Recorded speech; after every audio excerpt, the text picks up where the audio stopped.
Repi Chip sets new standards for reptile substrates. Made from the highest quality coconut available anywhere in the world, our products allow enthusiasts to provide their reptiles with the necessary humidity and thermoregulation required to allow their animals to thrive. In the world of reptile care, the substrate forms the very foundation of a healthy and vibrant habitat. At Repi Chip, we've taken this essential element and elevated it to unparalleled heights, blending innovation with sustainability to create a product that stands in a league of its own. Our journey began with a simple yet profound motto: all of our products are made by reptile people, for reptile people. Today, we stand as a beacon of quality and trust, embraced by novice and expert reptile enthusiasts alike. From the meticulous selection of raw materials to our veteran-led approach to business, every facet of Repi Chip reflects a deep-rooted commitment to excellence. Discover why Repi Chip is the preferred choice for reptile enthusiasts around the globe. Our foundation is deeply rooted in passion, quality, and community engagement, setting us apart as a unique leader in the industry. Don't be a reptivitch. Be a repti bro. Visit us now at reptichip.com.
Yo, what's up, everybody?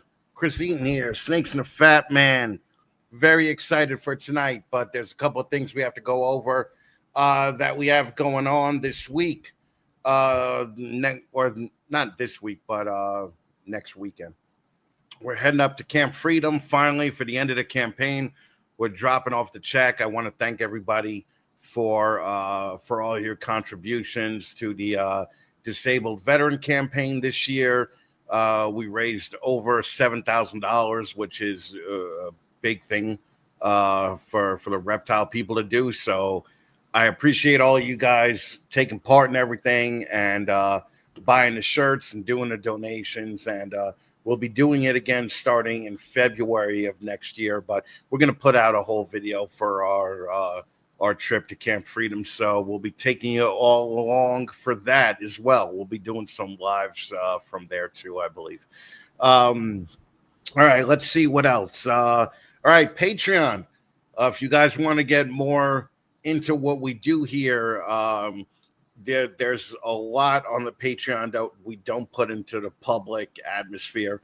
One of those things is the Storytellers series that we have, where it's audio only, and all the old school guys basically come and tell stories of what it was like back in the 80s and the 90s when this hobby was kind of just pre-mainstream, okay?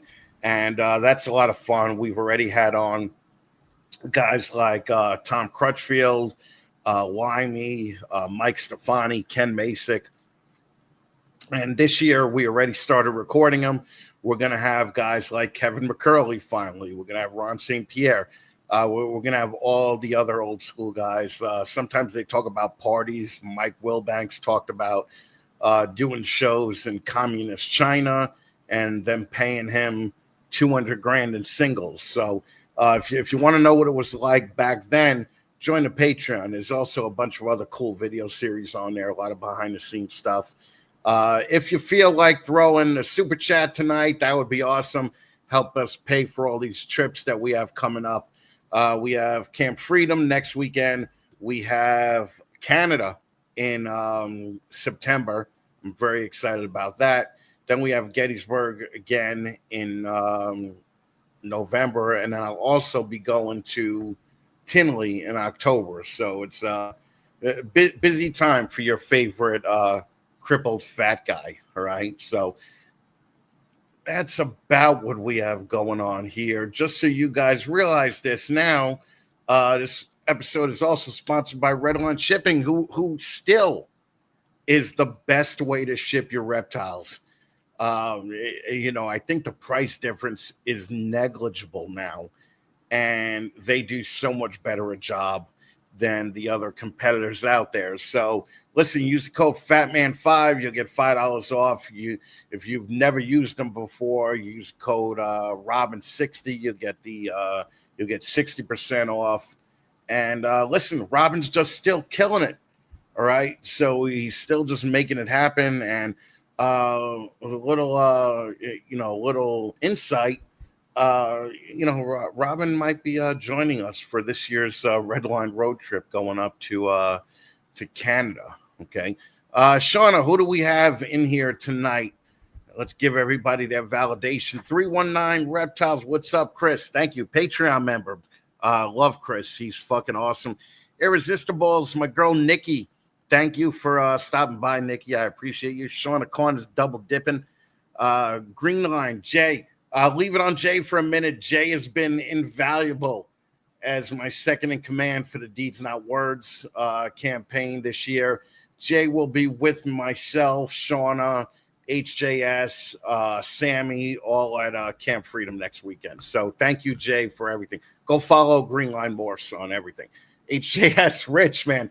Go follow Rich. Rich and Sarah have been just everywhere with us. I mean, these guys have put in countless miles and countless hours of unpaid work, to get people to donate money to the disabled vets. So thank you, Rich and Sarah. Everybody go follow HJS. Blind Mike, my favorite handicap guy. Fucking, I appreciate you coming. Mike, I understand why you're keeping it short. It takes a long time to type when you're blind. So it's all good. Fucking Blake, who has also helped us out with the Deeds Not Words campaign. Python Prince, thank you, Blake, for coming by. I appreciate you. He's also a Patreon guy. RT Royals, what's up, Tyson? Thank you for popping by. I appreciate you. Big Homie Breakdown, Sean and Blind Mike, fucking, they're doing great things over there. Go follow them at the Big Homies Breakdown on YouTube. Let's see. Josh Bradsher, what's up, brother? Thank you for coming by. You're probably here for either Keary or Firehouse. So let's see. Is that all we got, Shauna? Or is there? Keep going here. Jessica Denmark, my girl. Maybe I'll see you in Gettysburg again in November. Miss you, and I'm glad it was fun to see you at Gettysburg this time. Timothy, what's up, brother? Thank you for coming by. I appreciate you.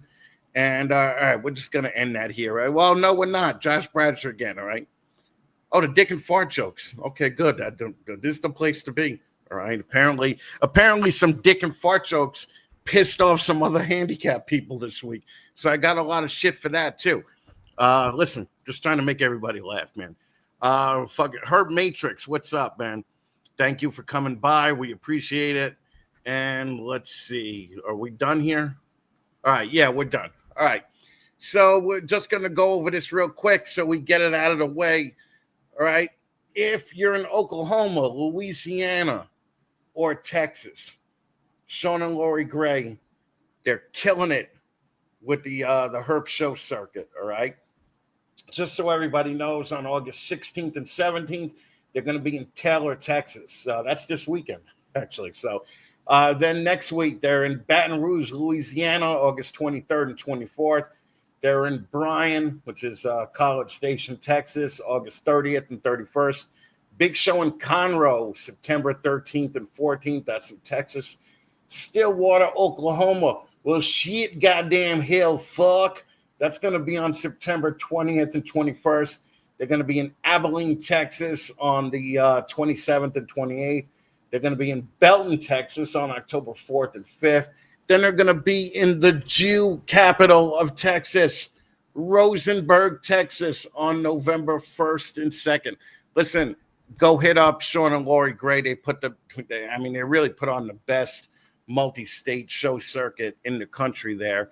And they're always killing it. And they've always been big supporters. A little side note, Sean and Lori's daughter, Haley Gray, was responsible for all the character work in the Deeds Not Words campaign. So listen, look at this VIP, Gerald. I'm going to be with this motherfucker next month. Very exciting, buddy. Very exciting. Listen, I know why everybody's here, so we're just going to do it, okay? We're just going to fucking do it, and we're going to bring out Firehouse after the sponsor of Firehouse's little segment gets through the line here. Hold on.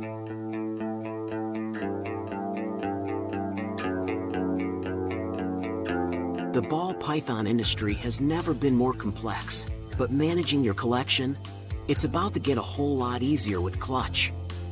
Created by Canova, Clutch is the cloud-based platform designed to streamline your entire collection management. From creating and searching your inventory to visualizing your breeding projects with powerful analytics, Clutch does it all. Track your clutches with a virtual incubator, connect customers with the perfect animal using an amazing waitlist system, and easily print labels for your shows and facility. It's that simple. You already know Canova for exceptional ball pythons. Now they're making ball python management just as exceptional. Visit cltch.io today and make your ball python road easier to navigate.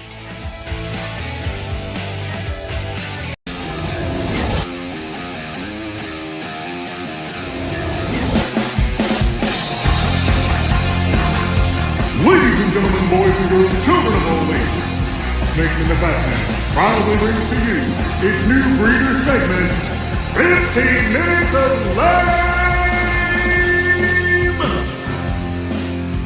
What's up, guys? It's Justin at Canova. For the past 5 years, 15 Minutes of Lame has become a launch pad for so many new successful breeders and a badge of honor in this industry. It's been so amazing to watch the passion and dedication you guys have and to watch your businesses grow. Just remember, the next me might be you. 15 Minutes of Lame!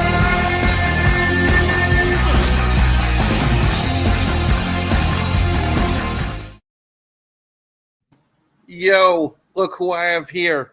What's up, Mike, Chris? Firehouse Reptiles. What's going? Firehouse Morphs, Reptiles. It's really the same thing. It's the same thing at your level, okay? Just so Very you guys true. know. All right. What's up, guys? Out of Las Vegas, friends of Brian Bodie and Fear the Fascination, right? Thank you guys for coming on, man. Yep, absolutely. Well, you guys kind of know how this works, right? I mean, maybe you don't. I mean, maybe you never watched me before at all, but we're going to put 15 minutes on the clock. We're going to ask you a couple of questions. You could pimp your shit, and let's see how you're going to do in the competition this year. That's going to start right off the bat right now. Excellent. All right, let's do it. All right. You guys doing this as a business or a hobby? Yes. I'm a full-time firefighter. That's my job, full-time. And Tanya is in the liquor industry. Those are our primary jobs. With that being said, I spend dang near as much time with the snakes as I do at work. So it started out as a hobby and has gotten into a second full-time job, I would say. According to the IRS, this is a full-time business. Okay, that's all I needed to know. So you're registered, you're LLC'd out and everything. And Yeah. That's true. I always say, if you treat it like a business, it'll pay off like a business. If you treat Yes, it as a absolutely. hobby, it's Yeah. going to pay off as a hobby. Yeah. How long have you been doing this? I've been back in the game about 6 years, but I've been breeding since way back in the day. San Diego reptile breeder shows 30 plus, 40 plus years ago, into colubrids back then, large Burmese pythons. Yeah, I know, but I've been into it for a long time. Well, wait. So you're San Diego, right? Yes, sir. Urba shows. You remember Urba shows? At the San Diego Concourse back in the old days. That's what I'm saying. That's what I'm saying. We went to many of those. Okay, those were great shows. And those, absolutely. Those were shows with companies that these young people never heard of before. No. You know, Gary Sipperly was like a god to me back then. He had like the biggest booth ever, you know. Even like Cages by Design were there. That was a huge thing. A lot of people don't know that Triple L got their start in Oceanside, right? That's where the first store was, I believe, right? Yeah. So don't let her tell you what to do, man. You can talk about the old shit. It's okay, all right? My first mentor was Bob Applegate, who is a fireman. He's retired now.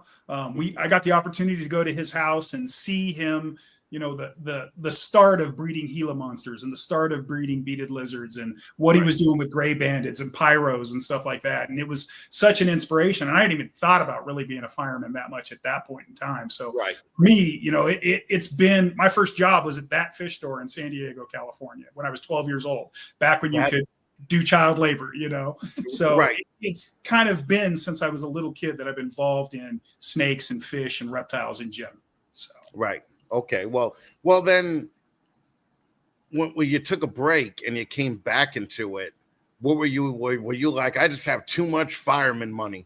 I got to get rid of some of this fireman money. Yeah, I mean, that was kind of it. You know, I mean, life took over. Kids and all of that took over, and it took the forefront, you know. And then like 5 or 6 years ago, I was like, you know, I'm looking for something for the future. I'm planning to retire in the next couple of years. Tanya's not allowed to retire. She's got too many good perks through her business. So selling liquor, I bet. Yeah, I bet. Yeah. Here's a real story, Chris. So he had a midlife crisis. I'll be serious for a moment. PTSD is a real thing in the fire community. He had that. And then he just went out and bought 10 snakes. And lo and behold, now we have a fire business because I guess that's more true. It was right after Route 91 occurred, and I was the second unit there. And then in Vegas, he had alimony for a minute, and it no longer had that. And he just decided all that extra money should go somewhere, and we just started dumping it into the snake business. Along with it, I gotta be honest. I would have rather saw you develop a gambling problem, but we know how Vegas is built. We couldn't do it. What projects are you into? I mean, obviously you guys have got, but like you guys are friends with Bodie and Fear the Fascination. Like I know you're not going to have shit animals when you're friends with those kind of people, because those kind of people won't let you have shit animals and be friends with you, right? So what projects are you guys into? We breed one of your favorite snakes. We breed a lot of ball pythons. We also breed blood pythons. We also are into sand boas. We're into lizards that I'm not allowed to talk about. We're into a couple of other different things that we're slowly getting involved into. Ball pythons was kind of the start of it, and then we're kind of branching out from there. I used to breed sand boas 25, 30 years ago, and I've always had a passion for them. Blood pythons as well. So it's just, it's the evolution of the game, kind of. You know? Right. Well, the thing is, ball pythons are like the gateway, right? It's like the gateway drug, like everybody's walking around smoking marijuana when they know cocaine is so much better, right? It's so much better. So cocaine would be like the lizards and the blood pythons. I think that would be kind of the direction. What kind of lizards are you doing? Go ahead. Mexican beaded lizards. Oh, beaded lizards. Oh, okay. Venomous stuff. Yeah, venomous stuff. And that's so we picked up one at the last show in Pomona, and it's been, it's as I told Tanya, it's been my dream animal, and she's like, that doesn't mean you just get to get it. Yeah, I got a lot of dreams. No, it actually does mean listen, the fireman, he's risking his life. That's 90% of the reason that you're with the guy, right? Because he's a macho dude. Yeah. Right. Yeah, I'm waiting for the life insurance to pay out. Yeah. Well, that I could see too. Yeah, but fucking women, right? Fucking Yeah, like exactly. fucking women, all right? Oh, Yeah. it's just they're just the worst. All right, so most of the people are going to be interested in the ball python thing. What's the projects that you're working with the ball pythons? We've got a little bit. I started getting crazy and going only high end stuff. Like I've got monsoon, I've got every kind of pied you can think of, and things like that. And Tanya kind of brought me back down to ground and was like, we really focus on like the $50 snake to the $5,000 snake and anything in between, because for us, it's really we like the education part of it. So if I can hold a pied ball python for some little girl that's never held a snake before, but is trying to, convince her parents to get to it, that's what it's about for us, But as far as the morphs of ball pythons, we got piebalds, we've got, like I said, just about everything in between: hurricane, monsoons, puzzle. Gosh, I can't even think about it. We have a total of about 200 ball pythons. Yeah.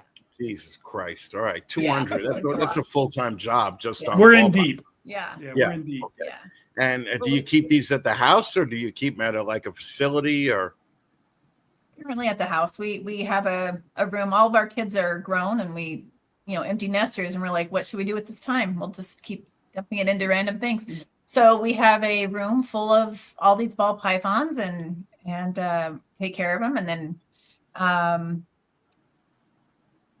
eventually we're building a casita. So we're building that next January. Sorry, I got stuck on what I thought. Well, I love the fact that you're like, our kids are gone, and that you're not the type of parents that are like, oh, you'll always have a room here. No.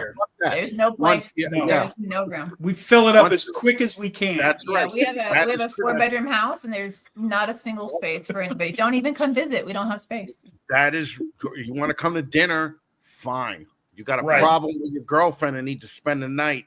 You'll be spending Not it here. on the couch. All right. Yeah. So I got a trailer out back. that's right. Yeah. Fuck it. That's right. You Yeah. guys are good parents. Okay. Yeah.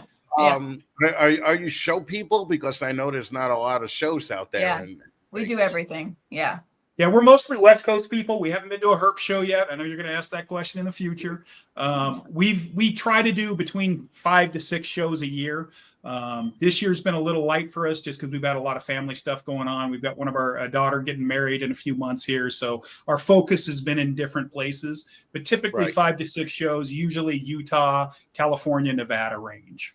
Mhm. Okay, Utah. I remember we were moving from Colorado back to California, and we had to go through Utah, and we had probably 200 reptiles, and we're taking them in the truck, and somewhere around St. George, Utah, the tire just came off the truck, right? And yeah, basically the tire flew into a cow pasture, and we had to get picked up with all the snakes in the car in the middle of fucking winter. And it's very hard to find a hotel in St. George, Utah that's a motel that you can just drive in and get the snakes in the in the room. You got to go through a lobby at every place in St. George. So you guys are in Vegas now, right? And yes, sir. You came from San Diego to Vegas, right? Correct. Yeah, I'm originally from San Diego. I've been in Vegas since 1993. Tanya is also you're originally from Lompoc, California. Yeah. Okay. All right. Yeah. And what brought you to Vegas? My mom was in the Air Force, so to speak, and so we moved out to Nellis Air Force Base in '94, and then I finished out high school there, and obviously I'm much younger, and thanks. And so I've been there ever since. Yeah, no, Mike got that Shane Gillis look to him. Yeah. He totally got that. I don't have that Shane Gillis money though. Yeah. Well, no. Well, Tanya might, depending on if anything ever happens to you. All right. Let's talk some sponsors real quick. Okay. Obviously, you guys use Repi Chip, right? We do use Repi Chip. During COVID, we bought some. Let me explain. We don't currently have Repi Chip, but we've overbought on some cocoa, so we're trying to get rid of that. But yes, we've used it in the past. We had a good deal on something during COVID when everybody was struggling with stuff, and so we're still trying to get through that. But yes, right. We don't. Listen, JT appreciates that. Okay. Yes. But but he still gives you a big old fuck you. Okay, That's All okay. right? As All you right. should. As you should. All right. That's okay. Yeah, that's just the way it goes. Okay. Yeah. Do you guys have a sea serpents rack or incubator in the house anywhere? We have a ton of sea serpent Yeah. stuff. We have Chris's biggest incubator. And we also have, I think, 7, maybe 8 different racks. Right. V35Ss, FB5s, FB8s. We got tons of them. That's what we want to hear. Chris does Yeah. not give you a fuck you. Gives you a Thank little you, happy thumbs up guy. Okay. Thank you. I obviously we're just gonna go right through the Herps. Herp says fuck off. Okay. They Herp should. says fuck off. They You should. guys never even made the trip down. Have you bought anything from Justin? Wait, I think we're on file with our credit card, right, Justin? Yeah. Too much from Justin. Justin doesn't watch this. He just responds. Oh, well then, Yeah, so he- Summer has my credit card. Yeah. Okay. Justin does not give you a big old fuck you. Thank you. But do you use Clutch to organize your ball pythons? Yes. Yep. We actually do use Clutch. I'd used Husbandry Pro in the past, and I converted over to Clutch about a year ago, and we love it. It's a great. Yeah. That look, you get a double thumbs up. All right, that's fucking great, man. Have you ever bought a cage from Recoil Reptiles? I have not. I have not bought a cage from Recoil. Yeah, Alan ships. Okay, Okay. Alan gives you a big old fuck you. Have you ever bought or sold on Show Me Marketplace? I have not bought. I do have an account on there. I've looked at quite a bit of things on there, but I've not actually purchased or sold anything from them. Okay. Do we get a half FU? Just an F. No. You get a big old thumbs up just for being on there. Yeah. And next time you got to pay, use my coupon code because you'll get half off for the year. All right. Excellent. So, all right. So, do you guys ship? We do. We do. Yeah, we ship with Redline. That's what I want to hear. Yeah. Robin Robin's does not great. give you a big old fuck you. Okay. No, thank you. Do you test your animals at all? All the time. We do shed test our animals through Clutch, Meaning RGI. meaning I'll RGI. give you a big old fuck you. All right. And, I mean, it's clear by now, everybody should know. Like Charlie's just better at it, right? That's all I'm saying. All right. He's just better at it. Now, have you guys ever purchased or talked to Patrick McKnight over at Aura Reptiles for any business advice or anything like that? I have not. I've not seen Orbeez. I have not seen him on the West Coast at any of the shows we've been to. So, and I've not purchased from him. I've been on his page. He's got some incredible looking animals. That's for sure. Yeah. He's probably the 3rd or 4th biggest ball python breeder in the country. Yeah. But the 3rd or 4th biggest ball python breeder in the country is going to give you a big old fuck you. All right. Yeah. So Yeah. it Thank just you. happens. All right. So you pissed about half my sponsors off. So thank you. All right. If you guys were real fans of the show, you would have lied. All right. And then you would have We're too all right. on. And then Sorry. final question. Are you guys going to run in the 15 minutes of lane contest this year? Oh, we're not going to just run. We're going to own this. This is Yeah. ours. Ashley and Joe can take a hike. Yeah. There's Yeah. no Yeah. chance. Yeah. And So she's you're pretty and all that. But Yeah. I got my Yeah. on candy too. Yeah. Dude. My cute little girl stuff. Just out of here. Take it So down. you're saying suck it, Fear the Fascination. I am Absolutely. saying, suck it. Absolutely. And I got scissors in my pocket for Joe the next time I see him. Are you going to clip some of the Yeah, I'm taking those white guy dreads out. dreads? Stop. Yeah. Okay. The All white right. guy Yeah. dreads. Yeah. All right. We'll have to find a So new gig. where is Firehouse going to be in 5 years? Oh, we're not going anywhere. We're just getting bigger. We got a big old casino. Well, normally we wouldn't let you do this, but Tanya's hot, so we're going to let you do you. it. Where could people get in touch with you? TikTok, Instagram, Facebook, Firehouse Morphs. We're on all of them. TikTok. What are you, 13? Really? Yes. Yeah. That's where I'm getting all the new kids from. Do you know how many young kids I sell to off TikTok? All the time. That's somebody's going to clip that. Oh, that's great. Okay. All right. Jesus Christ. All right. People are clipping my damn show for the wrong reasons lately. Sorry. All right. So listen, Firehouse Morphs on Instagram, right? Yes, sir. Correct. No dumb underscores or anything like Firehouse that. Right? Morphs. Firehouse Morphs. Go follow Firehouse Morphs on Instagram, TikTok, YouTube, whatever the fuck they're on.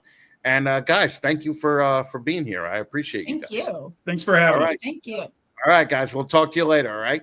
Awesome. Okay, Thank bye. you. Thank you. All right, man.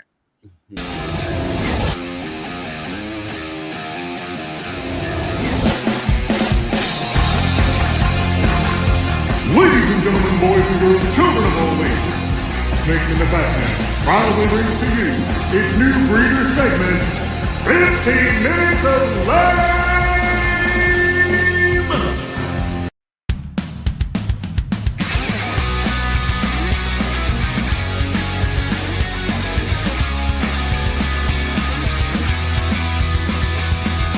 Show Me Marketplace is the new online reptile-based selling platform that is both simple and straightforward for both buyers and sellers. More importantly, it was designed specifically for what reptile breeders and keepers have been asking for, a viable alternative for what's currently available in the selling space.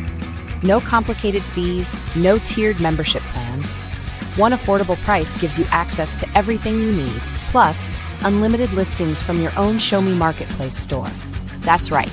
More listings, more exposure, and no hidden costs. But that's not all. Sign up today and use code FATMAN-50 at showmereptileshow.com/marketplace and get 50% off your membership. Already a Show Me Show vendor? You'll enjoy an even deeper discount. Building a safe, trusted community is important to us. That's why all sellers go through identity verification to fight fraud and ensure you're working with reputable breeders. It's time to ditch the corporate chaos and get back to what matters. Show Me Marketplace is a true alternative to everything that's out there. So sign up today and join the revolution. Don't be corporate, be punk rock. No matter how old you are. ShowMeReptileShows.com/marketplace. Listen, right off the bat, I have to say, I don't think the room could handle the sheer amount of sexy hats on this interview right now. 100%. 100%. Keary Molinaro, how are you, brother? I'm good. How are you, man? First of all, you know I'm going to ask you this because we didn't talk about it at all, and you would think it would be the first thing we talked about. What's that? Where'd you get your hat? So I get my hats through a company called American Hat Maker. Dude, as do I. Awesome. Yeah, I actually just did a video for them. They reached out to me. They saw one of my videos on TikTok or something, and they reached out to me and they had me do a kind of a little commercial kind of thing. They sent me a hat to review for them and stuff, but super great people. Love them. I probably own, I don't know, seven or eight of their hats now. Yeah, I do. I got 4 of them, and I love them though. They're literally the most expensive piece of clothing that I own. You know, like none of the hats cost under $300. Yeah, but their quality though. I mean, it's not like it's not a costume hat. You know, it's not something like, you know, like you're gonna wear for Halloween or something. They're legit. Right. You know, I actually had to buy a vented one because the leather ones are so hot when you go to the shows in like Texas. Because you're at Texas, like I can't tell you the amount of times that I went to Arlington wearing this dumb hat, right? And I was like 12 degrees hotter than everybody else. Okay, right. I'm just sweating my ass off in 100-degree heat. Yeah. But Keary, I wanted to have you on because you're like, not a lot of people in the hobby know who you are, like the ball python people, and I want to show that this is the difference. Keary is the difference between a ball python podcaster that has 3,000, 5,000, 12, 15,000 subs, and a guy that has close to 5 million across all your platforms. Right? Yeah, right. Like, how much of that getting to the 5 million was a strategy, or how much was it just you being you and you doing your thing? It's definitely a mixture of both. It started out kind of, I was, in that same boat. I had maybe a couple thousand followers on Instagram. That was my only platform. And on Facebook, I had maybe 20. But that's kind of where I started. And like many people, I just wanted to show off some of the snakes that I was breeding, that sort of thing. And then I was making just goofy videos during COVID. I just learned, I taught myself how to unicycle and how to juggle and throwing playing cards and just stupid things that I was using to pass the time while everybody was on lockdown. And a friend of mine reached out and said, "Hey man, you should post these videos on TikTok." Because I was just posting on my personal Facebook page. And he said, "You should post it on TikTok." He said, "I think these videos would do well on this platform." And I was like, "Nah, I don't want to start any more platforms." I was sick of social media stuff in general. I was like, I have enough to worry about.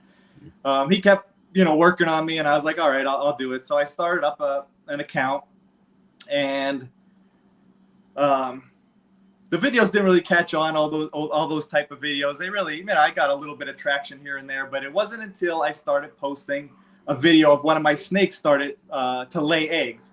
And I opened up the tub. I saw that it was laying an egg, so I quick got my phone out. I videoed it, and I posted it. And that was like the first video that really started to take off. I got a few thousand views on it, which was good for me at the time. And then the following day, I candled the eggs, and it was just a really simple video. I played some music, and I held the flashlight up and I candled it, and I didn't even speak in it. All I did was like a text would pop up and says good egg, bad egg, and that like took off. Like within the first day, it had like 30,000 views, and I was like, holy crap, what's going on with this?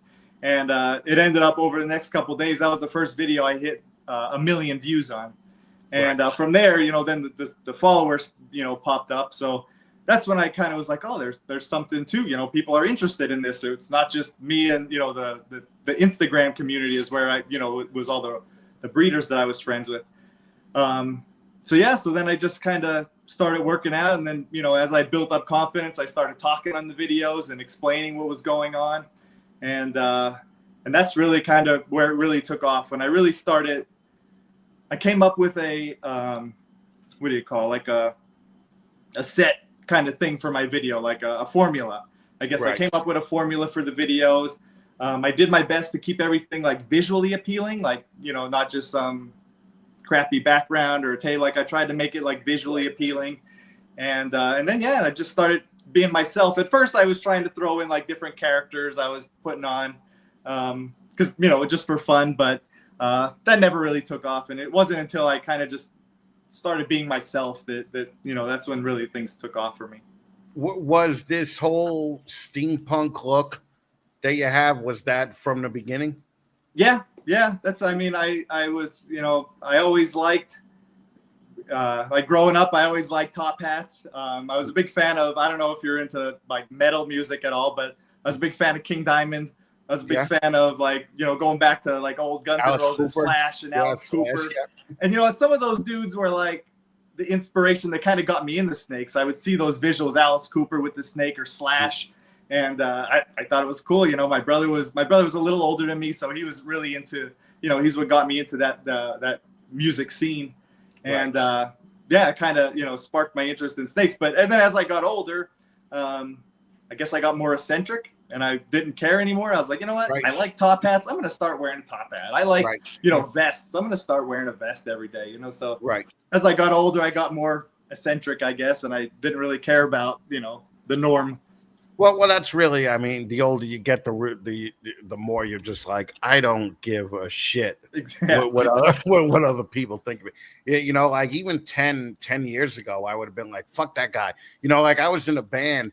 And when we would put out a record, and it could be 100 good reviews, if you read that one bad review, that's the review that sticks with you. That's the one that you're like, fuck this guy, right? So, with 5 million followers, has there ever been a point where somebody's coming in directly attacking you and shitting on you? All the time. You get it all the time, and it's from. and it comes from all different walks of life. Some people I get when I know my videos are going viral is when I start getting like crazy comments, and that's kind of, it makes me a little bit happy when I start getting the hate, because it's like, oh, this video is doing well. It's getting outside of my normal group, you know. And on the videos I get the most hate on is for some reason the videos that will get me the most new followers and bring in new people. So it's kind of a hit or miss, but kind of like you said though, it wears on you a little bit, you know, when you start to read some of the comments, and you have to really learn to shut off the noise. Like there's a lot of noise going on when you're on the internet, and you got to learn to kind of like, okay, let's focus, you know, let's get rid of that noise and just focus on what's going, you know, the good things. Or sometimes I'm just like, you know what, I don't even want to read the comments anymore. I'm done reading comments, and I'll just focus on the next video, kind of a thing. Right, but then you lose the engagement, right? If you're not commenting back. Yeah, it helps. It helps, but at times, you know, it's like it takes up so much time to go through. Oh, it, yeah. And so it's like some days I'm on it, and you know, I'll answer everybody and I'll talk to everybody, and then other days, you know, I'm a regular human being. I'm not a machine, you know. So some days I'm like, you know, I don't even want to look at my phone, or I don't even want to look at the, you know, my videos today. I just want to post it and be done with it. So you kind of balance it out. I found the one response that works every time, and I don't have nearly the following you have, but you know, I'll just say, I'm sorry, who are you? And that right. shuts them up. You know, you don't really get a response back to that, you know. Right. And like I said, it depends on the commenter. Like sometimes it's people that, you know, I'll get like comments from people in Africa, and they're like, you're crazy. Why do you have snakes? Like, we kill these things when we see them. Why are you breeding them, or why you keep them as pets? Like it's a cultural thing, you know, they don't understand. Right. So, you know, then I try to educate there, and then I'll get people who think, you know, snakes aren't pets at all. And then I get some people like, oh, you're the reason why they're invasive in Florida. So things like that. Keary Molinaro is the reason. Yeah, invasive snake. And it's ball pythons. It's not even like I don't even own a Burmese python. So it's like, so I have to explain to that too. And I try to use everything as like an educational moment. I'm like, well, I think you're thinking of Burmese pythons, and you know, there's 40 different species of python on Earth, and you know, not all of them are giant. You know, you have children's pythons or anthill pythons that are super small. So I always tell people, when you hear the word python, don't automatically think giant snake in the Everglades, because there's 40 different species of pythons out there. You know, right. So I try to use it as an educational moment. Yeah, some of them smaller than your arm, but people don't know. No, like, they don't. There's ball python breeders in this room that didn't know that there were 40 different types of pythons. Right. So it is, you know, like a constant thing. You have much more of an interest in educating people where, oh, thank you, 319. I appreciate that, man. You have much more of an interest in educating people I get really mean and aggressive right off the bat. Right. You know, because I don't do this for a living. You know, the income that I make on this is minuscule.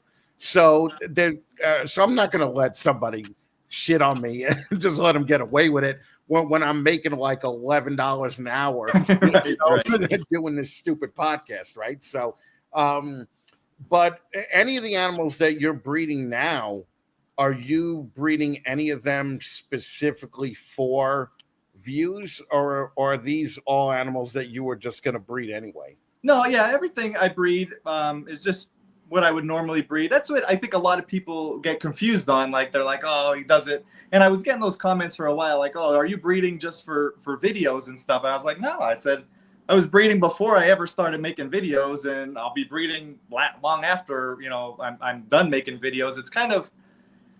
It's something I'm doing every day normally. Why not put a camera up and just film it? You know, it's like, it's silly. For me, it was kind of a no-brainer. I was like, well, if people are interested in doing it, I like to talk about it. I like to show what I'm doing. So it just made sense. Well, do you find now, and we'll get to some of the other breeding in a minute, But do you find now that you're kind of typecast into the snake guy social media realm of things? Like if you wanted to do something else, like Bob Bledsoe does a lot of other things, but he's still known as the snake guy, right? Yeah, So, yeah. I guess you kind of get typecasted into that. But honestly, like I use it as a tool. Like so, I love get out in the field. I love to do that kind of stuff, and I love to educate. So I got involved in an organization called the Texas Master Naturalists. right. And using, I guess, my internet fame, if you want to call that, that kind of really gives me like some, I don't know. We used to call it wasta when I was in Iraq. Like it gives you that little bit of like street cred that, oh wait, this guy has 1 million followers on Instagram and he's got a table set up at the zoo. Let's go talk to him, because I'll bring my little YouTube plaque and that kind of stuff and put it up. Right. And the kids, as soon as they see that, they never seen one in person, so they're like, oh crap, this guy, let's go see him. So you got to kind of learn to, use it where you can and To work it. Yeah, exactly. Oh, you're breeding a bunch of different species, but ball pythons, you're breeding monsoon, right? Which is still a little bit of like a unicorn in the space. Like there's a lot of people that would kill to get monsoon in their collection. Yeah. But like, how do you say that you're breeding monsoon without like coming off like a flex? Like, hey, I'm betting. Not only am I doing this for fun, but I have better animals than you. Well, and you're a professional breeder, right? I don't. And if you watch my channels, and I think I frustrate like people that are in it for like ball python breeders watching me, because when I breed them, I don't focus on morphs very much. As much as I like them, and I do like to work with different stuff, and I get excited when I see new stuff coming out that that looks really cool. But for me, it's like I try to focus in the videos on the process, like the whole incubation process, the whole breeding process. I love the eggs, love learning about the development and what's going on inside of the eggs. It's one thing that I do that gets a lot of people attention, is like if one of my eggs goes bad, say at day 30, I'll cut it open. Even if it's kind of rotten and smelling, I'll cut it open, and then I'll look at the snake and I'll kind of discuss why I think it passed away, and I'll discuss, look at this stage of incubation, or the snake already started developing its pattern, or it didn't, and then I'll make notes of that, and I'll be like, okay, so now we know around day 30 is when the snake starts to develop its pattern. Or I'll do some research and see when internal organs are developing, or when this or that, so it's kind of a pseudo-scientific kind of experiment. Right. And then it has the little gross out aspect that a lot of people are interested in. They like to see some of the gross stuff. The only bad thing about that is I was getting hit on YouTube, and not so much YouTube, a little bit. They got me a couple times, but I'll get hit on TikTok is the worst. That they'll start demonetizing those videos or just taking them down altogether. So that's when I started my Patreon account, because Patreon's a little less strict. And I was like, look, for $1, you could go watch all the gross videos you want, $1 a month. Right. So that's where I started that. And I started posting some of those more graphic videos on Patreon. Right. Okay. What's the pay scale difference? Because I'm TikTok ignorant, right? So like, what's the pay scale difference between YouTube and Instagram and TikTok? Well, like, what's the cheapest to the most? So Instagram, I get paid next to nothing. Like, if I make $12 a month, it's like, oh, all right. I think the only time I got a decent payout there, and by decent, it was like a little over $1,000 in a month, is when they were giving bonuses for your reels. And my reels is my money maker. That's what I do well at. So they were giving bonuses for reels, and every day I post a reel. So that month it was like a little over $1,000 or something like that. So that was like, okay, but now they only give bonuses for like photos, like still photos. And Right. I don't know how they pay out, but Instagram won't pay nothing. YouTube was always ahead of TikTok. YouTube always paid better than TikTok up until the last, I would say, like 3 months. And now the last 3 months, like I get like significantly more on TikTok than I do on YouTube. And kind of my ace in the hole every month is my Facebook account. So I don't know, maybe 2 years ago or so, I made a deal with a company that they kind of took over my Facebook for me.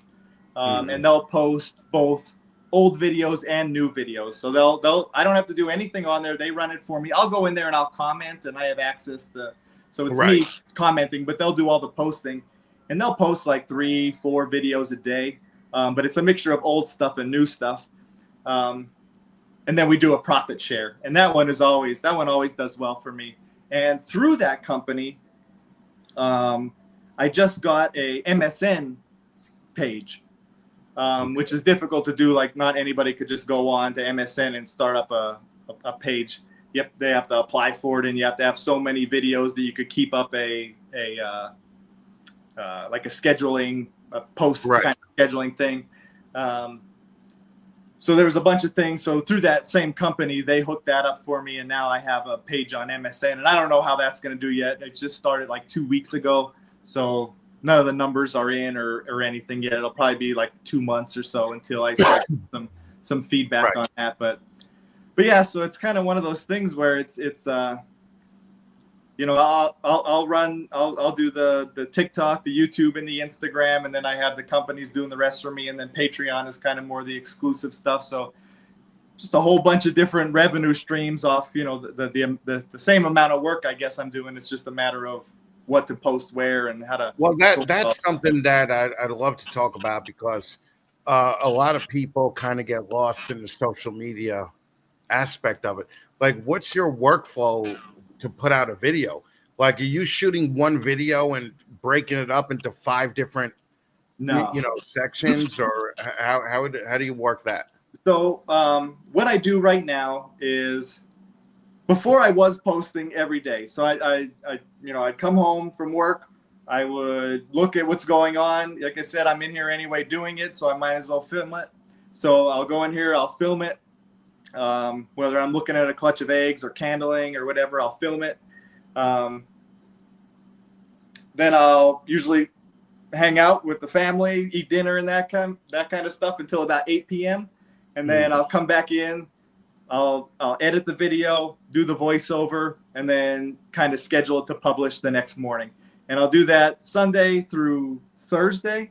And then lately on the weekends, I've been taking the weekends off. For my first maybe 3 years, I was doing that 7 days a week, like every day. Occasionally posting a rerun if I just couldn't get to a video. And then there's some days, like, you know, where I have a bunch of extra time, and I will film a couple videos. If a couple different things are going on, you know, I'll just shoot the video, and then the next day I'll just take that footage and edit it and get it ready for the next day. So I try to stay a day or two ahead if I can, but I would say 80% of the time I'm filming the night before it's being posted. So it's relatively fresh, the content that you put up. You're not putting up, you're not shooting a month's worth of video and then breaking that up. No, okay. It's every day. Yeah, it's and you know, I'll be honest, I'm not the most organized individual. Like, I'm kind of scatterbrained. So like, if I try to shoot a month worth, I'll lose track of everything, and everything will be messed up, and bits of the story will be missing. Because I've tried to do that before, and then things get like lost. So for me, I find it easier. Like, look, let's just shoot what I'm doing today, and then get it posted the next day. So yeah, everything is pretty much fresh. Like I said, occasionally, I'm a human, so I go on vacation, or I just, you know, mentally need a break or whatever. So then sometimes I'll post a rerun, or sometimes I just, you know, I won't post anything. But. Right. Okay. All right. Keary, I want you to do me a favor. We got to pay a couple of bills here. So do me a favor and just hold on for like 4 minutes. Okay. Absolutely. All right. Thank you, brother. We'll be right back, everybody.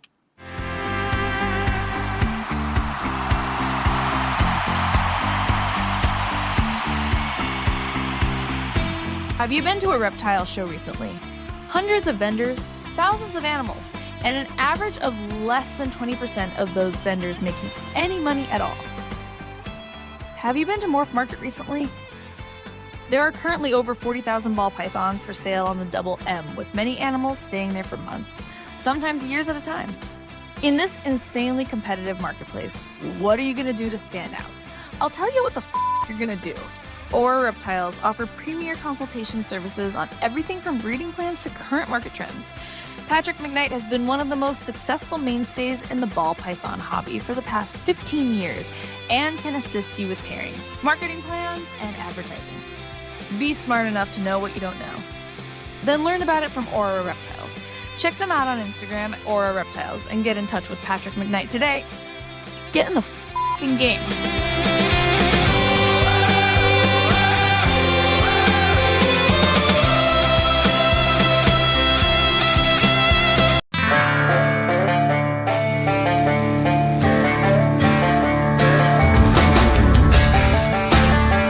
Recoil Reptiles, we understand your reptiles deserve the best.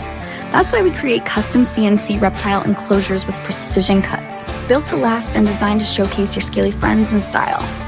With over a decade of experience, we craft enclosures up to 8 feet long, tailored to fit your needs and the needs of your animals.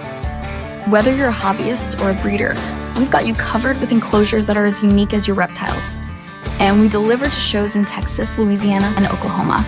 Recoil Reptiles, custom precision, built for your reptiles, built to last. Visit recoilreptiles.com today to design your perfect enclosure or call 405-999-7175.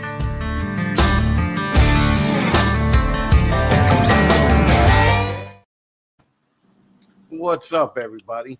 Back with Keary Molinaro, Molinaro Snake Labs. Talk to me about this Texas master naturalist thing. Does that give you more street cred than the 5 million followers?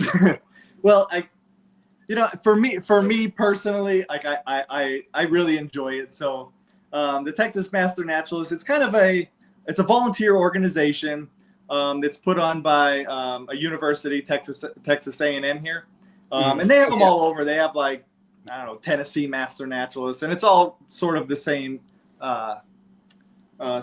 structured program, but it's pretty cool. It's if you're into the environment and animals and all that kind of stuff. So I applied to be in it. They had to do the background check and all that kind of stuff, and then once I got in, they put you through. It was like a 5-month class or something. Once a week, you go every day for the class, and you learn all about, and it's all local stuff. So I'm in the Trans-Pecos chapter, so it's all the Trans-Pecos area, and you learn all about the plants, you learn all about the animals. You had a biology, you have a meteorology class, like all about the weather in the area. You have a class on the reptiles in the area, the mammals in the area, the birds, the plants. So it's all the ologies. Right.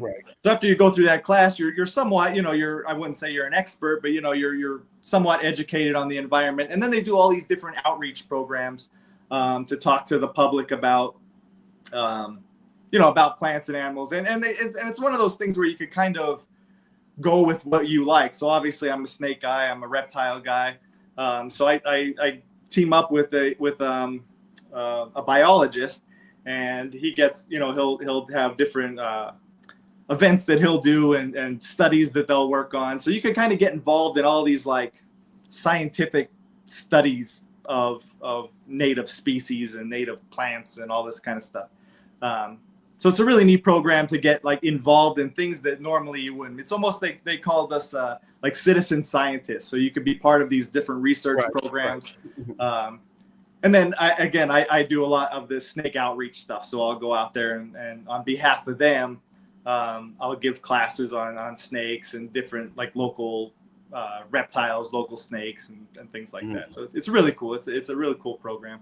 Okay. A lot of knowledge there too. I like it because now I have access to, legit biologists, people that studied snakes for their PhD, right? Which is neat to have access to.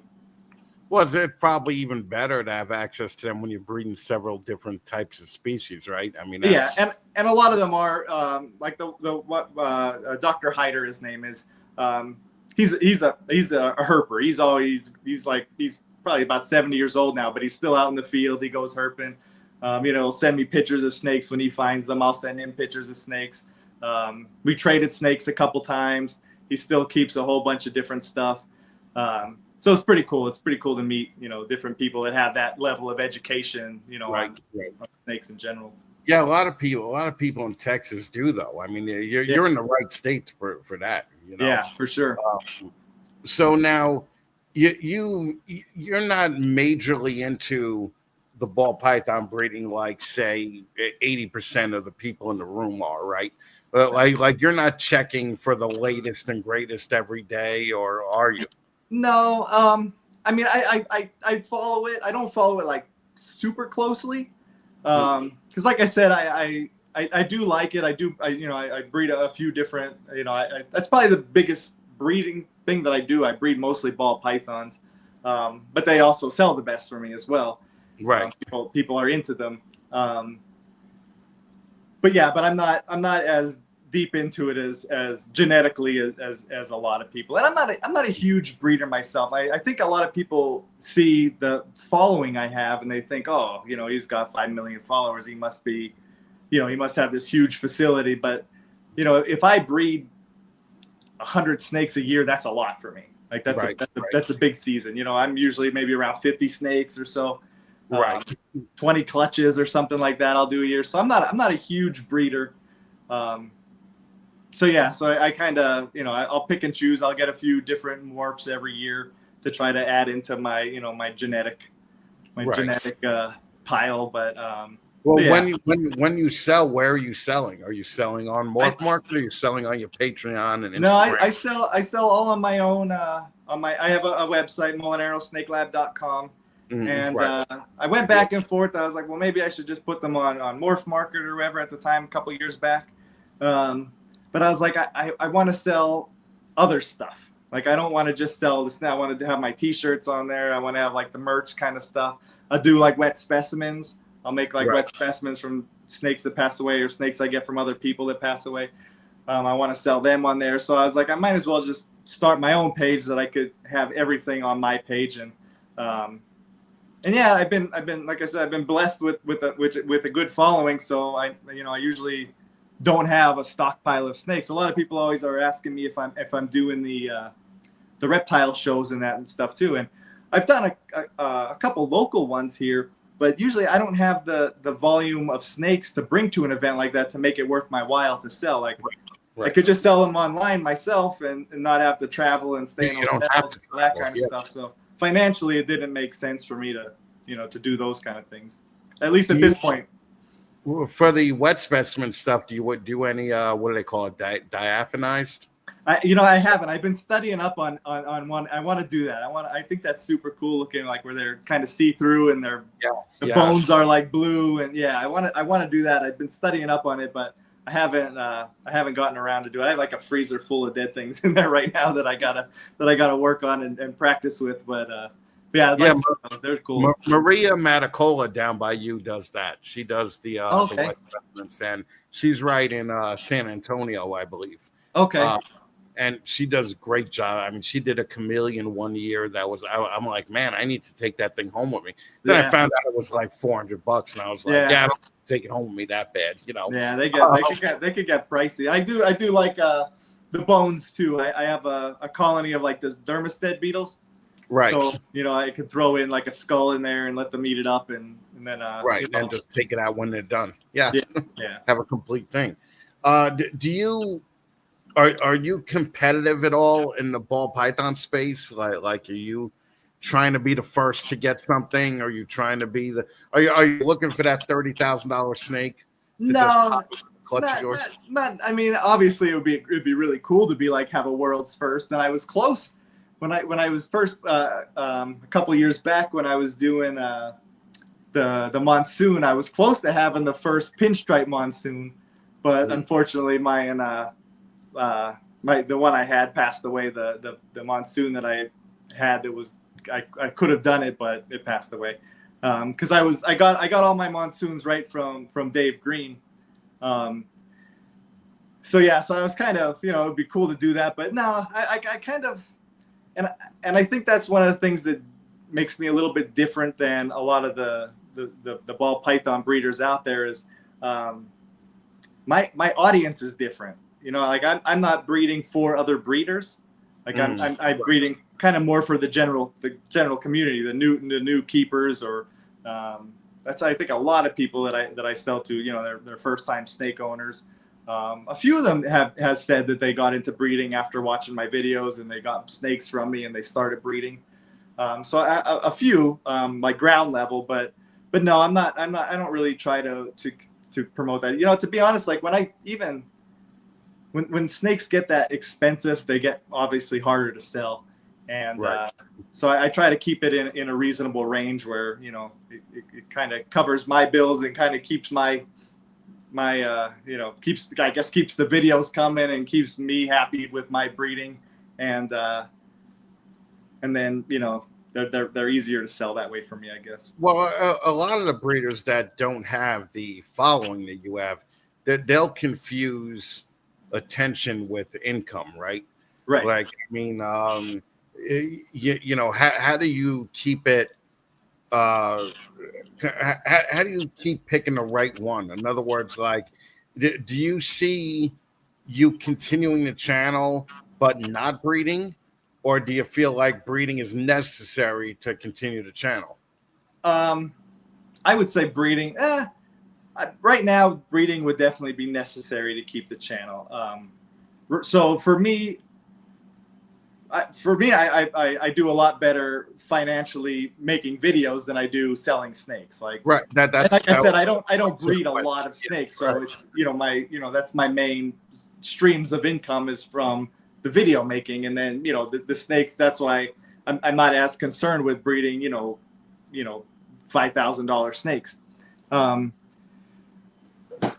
But yeah, if I didn't breed, so for me, it's kind of like, even like the cycle in my videos follows the cycle of the breeding season.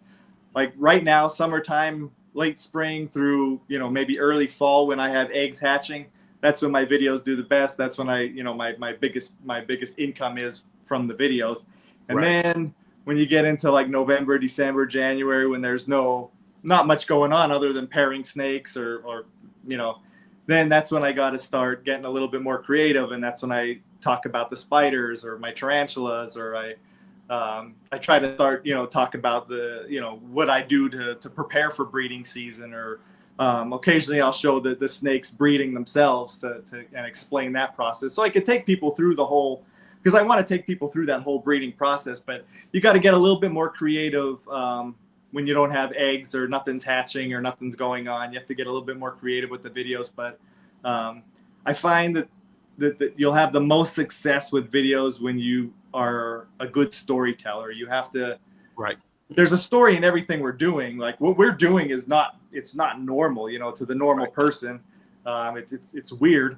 And people are interested in it, but you have to be, I guess, clever enough to come up with that story and tell that story in a natural way.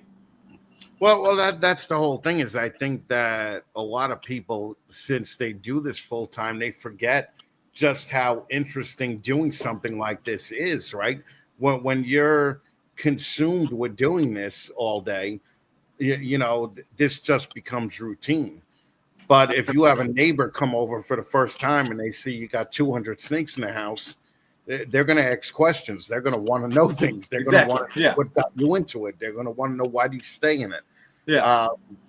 So what do you see? Like, I'm sure you see these other snake creators or reptile creators on Instagram and on YouTube. What do you think the number one problem is? Because apparently, if you're a hot chick with big boobs, all you got to do is have a snake with you. All right. And you'll have 40,000 followers. All right. That helps. I mean, it you hate to say it, but it's there's some truth. But it's true though. I mean, and hey, good on them. Hey, like you work with, if you got it, work it. I'm not hating on anybody for it. Well, that's why you see like some idiots sometimes, basically just on there, just telling you the proper way to take care of Meller's chameleon. And you're like, that's not really the proper way to take care of a Meller's chameleon. Like you're kind of just, showing off your tits or whatever. Like that's basically why you're here, right? Which is fine with me, but just show off your tits. But that just shows how steep the competition's been, right? Because now it used to be showing off your tits, boom, 1 million views, right? Now you can't just show off your tits. You have to have an animal behind you. You have to have a lion in the same room. You have to have a tiger in the same room. So it's just, I don't really know like whether to like where social media is at right now or dislike where social media is at. I agree. It's sometimes it is really frustrating because a lot of people do just do things for views, and it's one of those things where you keep trying to get more extreme and outdo yourself and outdo yourself and outdo yourself. And there's going to be a point where it's like, I can't do this all the time. I can't, that's to a point where you can't outdo yourself anymore. So that's when but I think, it just goes back to storytelling, like it's as old as time, a good story is going to last forever. So if you could find a way to tell a good, you come up with a good hook right in the beginning to get people like, why do I want to stay to watch this video? And then, you come up with your structure where you tell the story of what's going on. And one of the big things is getting it to relate to people. It can't just be a story about, whatever. Like one of my biggest storylines, I guess, and it was called the vegan snake, right? So I hatched out this blue-eyed leucistic, and it wouldn't eat for me. So, a normal thing for a lot of breeders, like, oh, this is normal. So I had to assist feed it. But I told that story in a way that people started relating to it. They're like, oh, and I was amazed because I was getting emails from people like asking if they could buy the snake. And they're like, I had an eating disorder myself for all these years, and I identified with the snake and the story you're telling me about it. And so it turned out to be like something that people were relating to on all these different levels that I didn't even think of. Like some of that I didn't plan, it wasn't all planned out. I just told the story, and it was something that was bumming me out because it was a beautiful snake, and I thought it was going to die a couple times. And I said that in the video. I was like, I don't think the snake is going to make it. And then, I would show the video of me assist feeding, or starting out force feeding. And then it started to assist feed. And then eventually now it's one of my best breeders, now it's one of my best eaters. And this year, this coming season, it'll be its first year breeding. So it's like the whole lifespan of the snake that people have been following. So things like that, and it does take some, it takes practice, you get a little bit better at it over time, but it's one of those things that's kind of, you just gotta be, I don't know, clever enough to know how, you got to know your audience and how they're thinking and what they want to hear. And then, tell that story, but it's not like you're making it up. You're just finding a way to present it that people are going to relate to it. In a relatable way. Yeah. And that's the key. That's the key. Well, I think that's why 90% of these snake guys don't do good on social media, because if you're going to put anything on video, the video should tell a story. No, exactly. I mean, there's no point in just saying this is what I hatched out and not giving a forward path to how it was hatched out. Why were you trying to get these animals? Why were you trying to do this? Exactly. I think that's one of the bigger mistakes that the people who do, your typical Instagram or TikTok video have, is that there is no story. There's no story. And to us, like somebody that's into snakes, we might see the snake and be like, wow, that's really cool. The genetics or the different species. It might be like, so you'll get the attention of snake people, but to get the attention of the outside audience, it's going to be a little bit less. Well, right. That's the whole especially thing. To maintain it. Like you might be able to get like through a shocking video or something like that. You might be able to get that initial attention. But now I'm on, I don't know, 5 years on social media, and it's continuing to grow. Like it's, you know what I mean? Like, so to continue to do that, you need to have a structure, and you need to draw people in and keep their attention, and you're only going to be able to do that a couple times with a shocking video or a snake bite video or something like that, Well, also, I mean, I don't really get impressed when people are growing their snake audience with snake people because they're posting snake content. Well, like I want to see you post snake content and get outside people, in that's where the impressive part goes, right? I mean, that's what the impressive part is of what you do. Yeah, and that's what we want. Like, so I got into breeding snakes, I don't know, 2016, 2017 timeframe. And at that time, everybody, it was a booming market for a lot of the, the ball pythons and that. And then we got so many people in, and that's when, now we're overloaded with ball pythons, right? And everybody's complaining that there's too many ball pythons. Sometimes people even pop up on my page like, why are you breeding ball pythons? Blah, blah, blah. There's so many of them out there. It's like, I don't have a problem selling my snakes. So I don't, but that's what, like, what one of my, like thought processes was, okay, I could reach a bigger audience and pull more people into the hobby to get, to help with that problem of there's so many ball pythons. Well, maybe people don't think that they're cool enough because it's not reaching those audience. So I go on there and I make these videos all about ball pythons. And that's one of the things that I get upset when sometimes I get like hate from other breeders. And I'm like, man, I'm out here like every day making ball pythons great again. And people are giving me shit about it for breeding ball pythons. It's like I'm bringing a whole new generation, a whole new of people into this hobby. So I don't know. Well, that's the problem. We're all on the same team, Yeah, but it doesn't seem that way, does it? I mean, it doesn't seem that way. No, definitely not. Definitely not. I have a few close friends and people. All these ball python people keep saying is, we got to grow the hobby. We got to grow the hobby. I'm doing what I can to grow the hobby. I'm showing a ball python to a kid at a show when the kid's holding it for the first time. Yeah, but one at a time is never going to grow the hobby. If you don't hit 5 million you got at a time and you get 300 out of that 5 million to want to do it, that's more of an effect on the hobby than that one person handing it to a kid and the kid lighting up for the first time. Okay? Right. I don't mean to sound like a dick, but I mean, that's really the way it is. Obviously, the numbers game is the only way that the hobby is going to grow. Yeah, it takes all levels. You got to do it. You got to do it in person. You got to do it online. You got to do it podcasts. Right. There's so many different avenues of approach.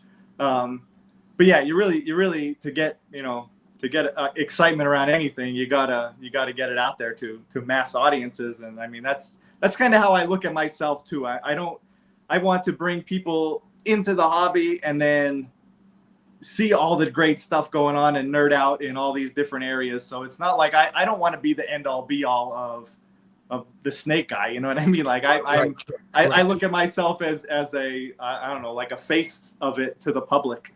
Right. Well, the whole thing is like your whole brand is family friendly, right? I mean, was that conscious, like a conscious decision, or was it just like is your audience, and I'm sure you know this from analytics, is it mostly kids? Is it mostly adults? Is it split?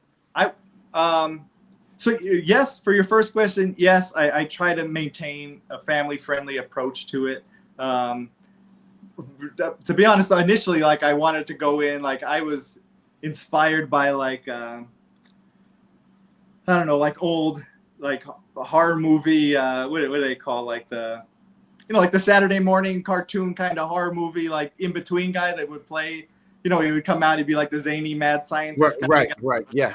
So something like that, like a Dr. Wolfenstein or whatever.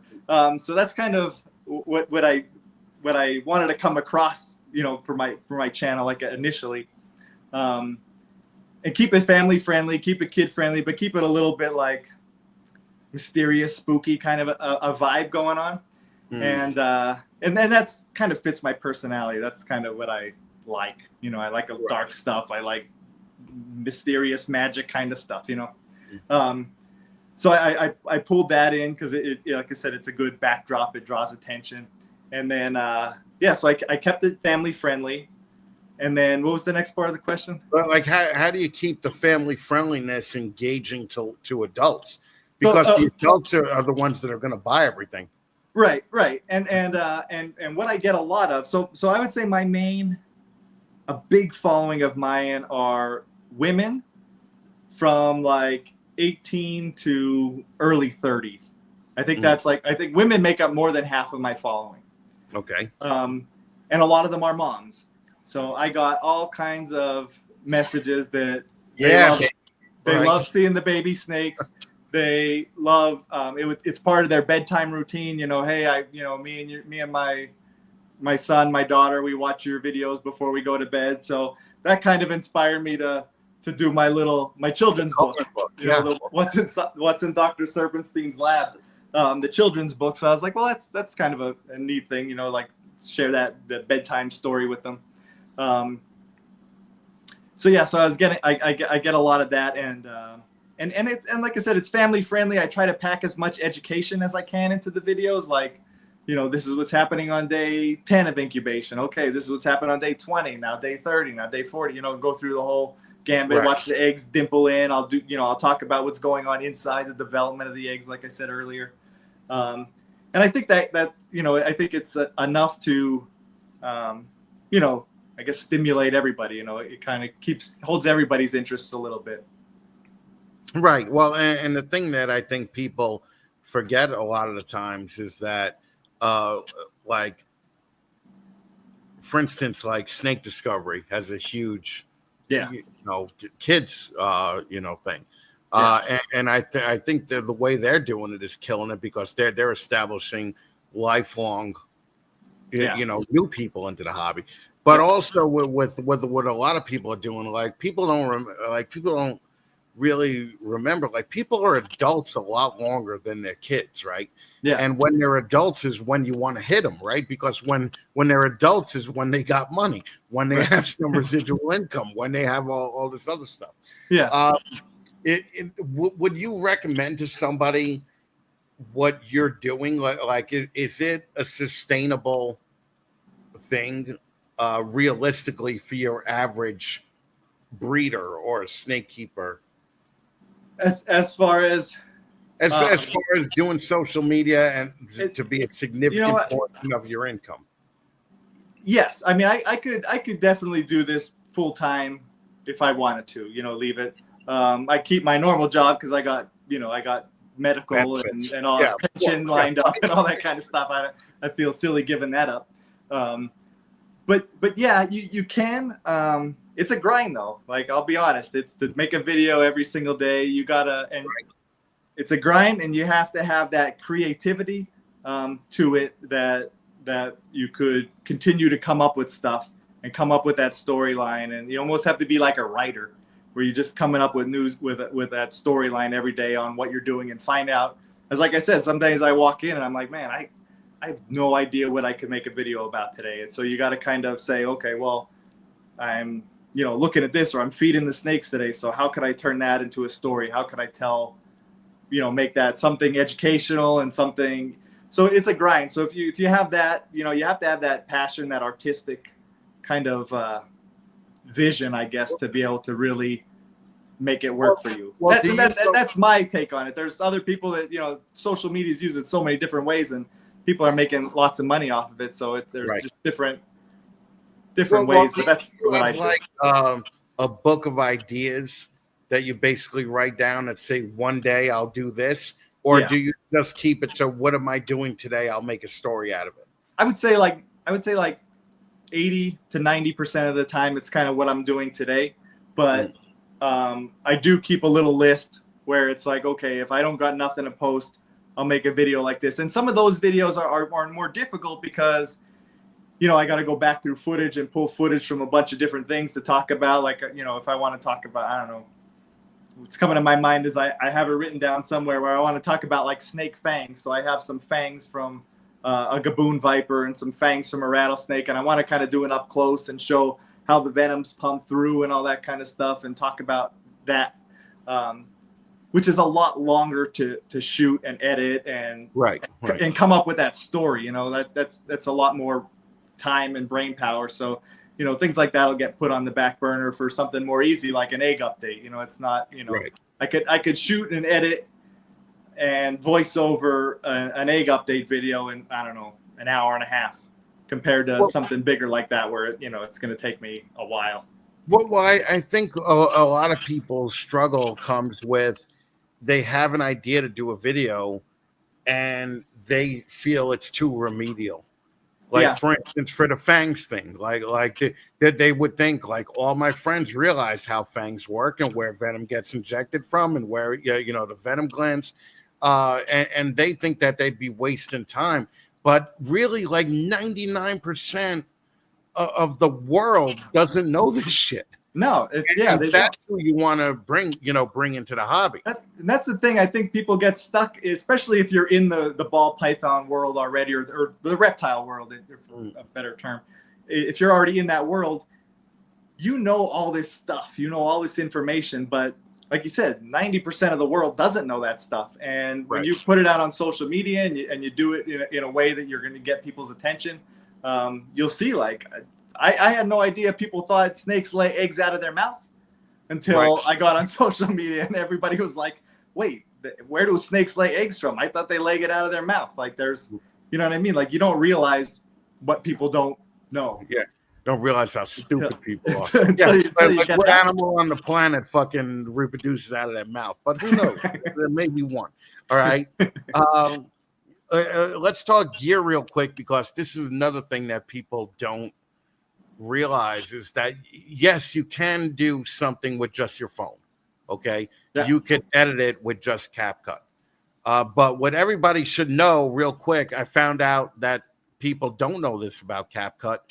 CapCut owns everything that you put through it now. Okay. So they have a new piece of their terms of service that says that anything that you edit there is theirs. They're allowed to use it to help develop AI. They're allowed to help to sell it if they want. And a lot of people are saying that, well, you know, Facebook has been doing that for years. Instagram has been doing that for years. But Facebook and Instagram are a platform where the completed video goes on it. Right. It's not a platform where it's the video is being worked on. Okay. Right. So that's like a totally different thing. So that's what people should watch out for as far as CapCut. And I think I'm going to put out a video about that. Yeah, I didn't know that. What do you use to edit, to shoot, to do whatever you do? I do everything through my phone right now. So I have an iPhone, so I'll shoot it all through my iPhone. And then I have an app called InShot is the one that I use. Yeah. Mm-hmm. So I'll use InShot to edit it all and voice it over. And then I got some fancier lighting and stuff like that I'll use for the lighting. And that's about it. You know, I got like a couple of those little foamy sound pad things to help with the voice. Right. So yeah, I mean, I do things. I do things really. I'm really not. I wish I was. Like I watch some of these other guys out there, and they, like, even your stuff. I was just watching, just your intros and stuff like that. I was like, God dang, I wish I had that tech skills, or what I mean. I wish I had that. I don't. And for me, like I even bought like a good laptop for editing videos and all that kind of stuff, but everything for me is so fast paced. Like I said, every day I come home and I got to make my video. I got to still hang out with my family. I got to eat dinner.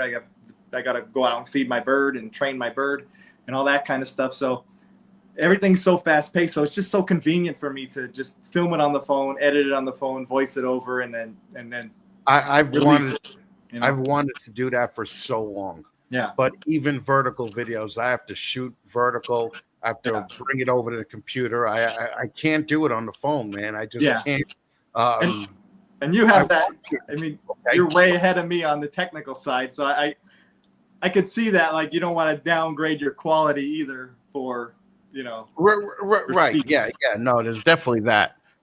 You just mentioned the bird. Okay. Well, let's talk about the bird for a little bit, because you're in very rare company. Like, there's only about 3 reptile people that I know that do falconry. Yeah, at all. Okay. Bob Clark is one of them. Johnny Gobble is another one of them. Okay.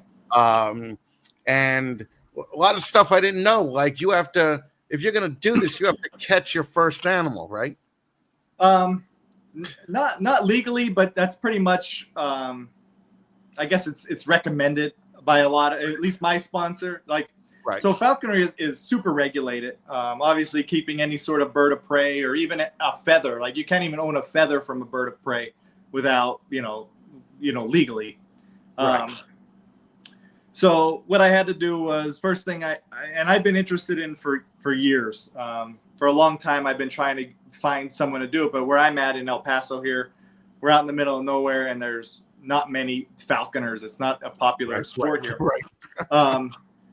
So I was asking around, and actually one of the girls that I met at Animal Con, I did Animal Con for the last couple of years, and she's from here in El Paso too. So I went out to her farm to visit her and just talk to her about my daughter wanted to get a horse and stuff. So I went out there and talked to her, and she was like, "Oh, my dad is friends with a falconer," and I was like, "Oh, can I get his name?" So eventually she got me his name. So he's an older guy.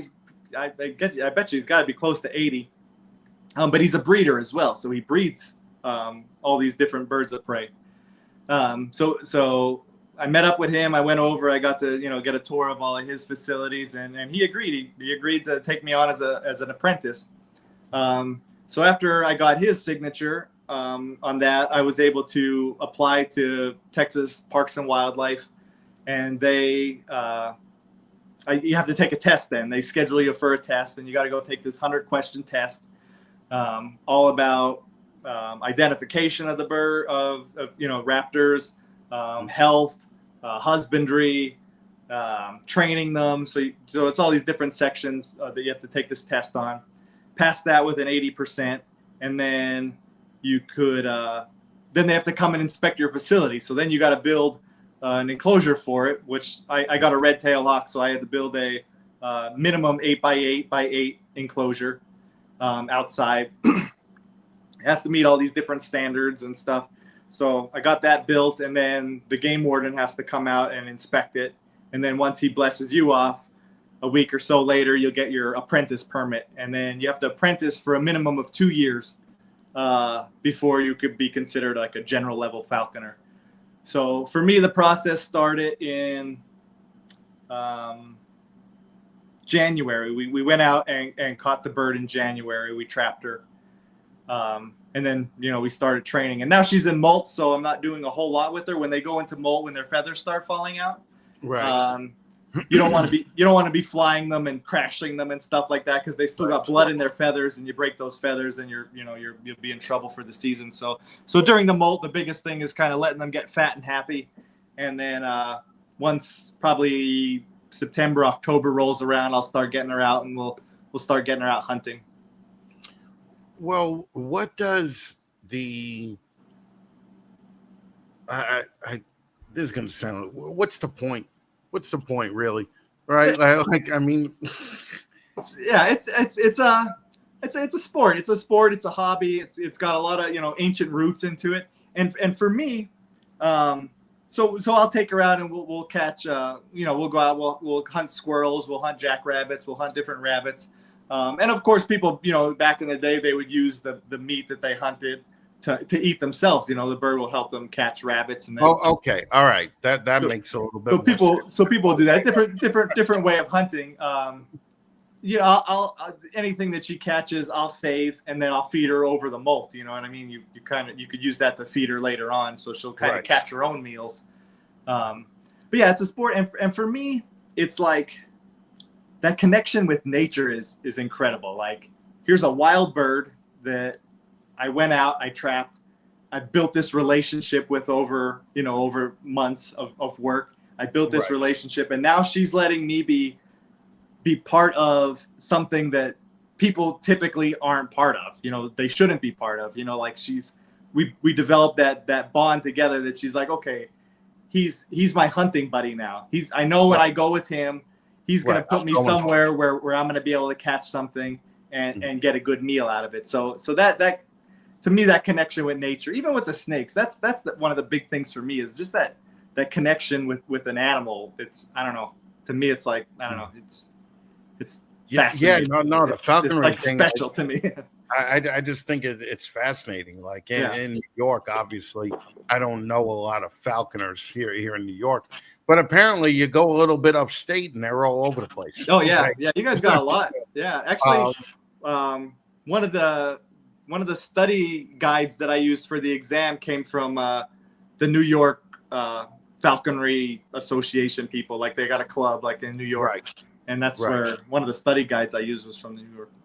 Yeah, no, that's interesting as hell. I think that should make it more, and you know, more like real. You said before, there, I actually, when I got into falconry, you know, I joined the Facebook groups and all that. I was surprised that a lot of the guys, now they're not like the typical, you know, breeders that we know, but a lot of them are like snake guys though. They're like herpers. They're guys out in the field kind of stuff. Right. There's like falconry and snake, and they said there's a lot of guys that I met that are, you know, really into like local species of snakes as well as falconry. You got a lot of like the biologist kind of people in falconry. Well, yeah. I mean, those are the people I think that we don't hear enough from. Yeah. You know, like you hear too much from the ball python people. Yeah. You almost hear too much from the green tree people. You don't hear much about the local. You don't. You know, the local flora and fauna like at all. Yeah, you know? and those guys are packed. Like they incredible amount of knowledge. And that's one of the things I liked about that Master Naturalist program. I got in touch with a lot more people like that. And it's a different, you know, it's just a different group, you know, it's a different world of snakes that I think a lot of people don't realize unless you're like, you know, went to college for snakes or for like, you know, for herpetology or stuff like that. You know, you don't come across, because like I said, a lot of them are, a lot of falconers I met are like biologists and stuff like that. So it's kind of neat. Yeah. Actually, the one of the ones that I know is a veterinarian. You know, so you know they're definitely into more of the biological side of it. Yeah. Than hey, this is cool side of it. Yeah. But I do think that the connection is a very cool thing to think about. Yeah. You know, when you're doing something like that. Yeah. Is there any surprises that you have coming up in the next 6 months to a year, or are you just going to keep steady in the course and doing what you're doing? You know, I don't know about surprises. I have a couple things in the works that I'm working on. I started a blog recently. I started a blog that I'm going to cover. Like I said, I like to go out in the field and look for all different sorts of critters. I just put out my first blog on, they're called dinosaur shrimp or tadpole shrimp. I'm not sure if you're familiar with them, but they almost look like little horseshoe crabs. And so a place where I would go out duck hunting, this lake was dried up for years. I bet it's about 2 years the lake has been totally dry. We've been under a drought here. And this past year, we got tons of rain. You know, the monsoon season came and it hit really good. So we went out to the lake to kind of scout to see what was out there.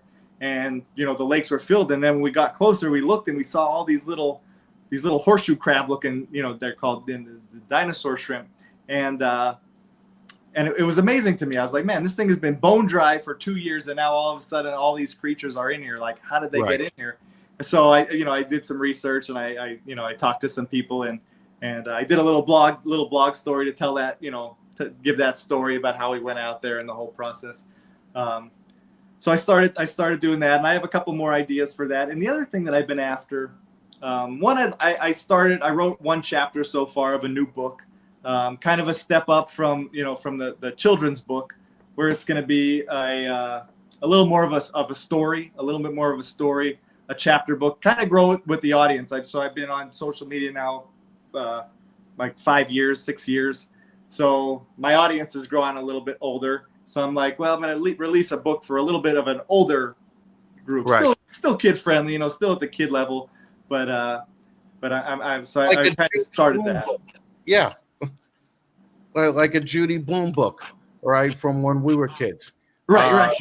Yeah. Right. So do me a favor, show off your book again, because I want people to buy, you know, to look at that. So I just got them. You can get them on Amazon and that, but if you order from the site, I'll sign it for you. You can get a plushie that comes with it if you want. So it's called What's in Dr. Serpenstein's Lab. Like I said, it's on Amazon, but if you get it from Molinarosnakelab.com, I'll sign it and all that kind of stuff. How much of your do you do well on merch sales? It's hit or miss. Like some days, some weeks it'll be like, we'll have a bunch of stuff going out. And then other weeks it's slow. So I wouldn't say it's great. But you know what? That's partially my fault. Like I haven't figured out merch yet. Right. Like I haven't like figured that thing out yet. I know some people are on that like fourth wall, and you could just upload artwork and that kind of stuff. So I think I would have something there if I had somebody savvy that could help me with it. But it's just going to take time to kind of figure out how to do it all. Because t-shirts, you can't make money off t-shirts. Like if I could spend all this money and then you don't make your money back off of it, or you could barely break even. And I'm like, well, that's kind of silly to do. If I put in all the hard work and you can't even make a little profit. Yeah, no, t-shirts is where we just finished that Deeds Not Words campaign. Yeah. And, we did everything through a dropship company. Yeah. But also the profit that we got was $9 or $10 a shirt, right? Yeah. Which is minuscule compared to what you could do if you design a shirt, if you stock it here, if you mail it out from here. Because originally I had sold about 1,000 shirts for the podcast, for the Snakes and Fat Man podcast, like 4 years ago. And I was like, this is great. I'm going to be a t-shirt company. Heck yeah. No, you find out real quick. No, you're not, you got very lucky that first year. Yeah. But it's rough doing, making a living off t-shirts. So that's hard. That's why I think that we did so well with the, Operation Deeds Not Words. We're building this up $10 at a time, and we hit, a fairly big number.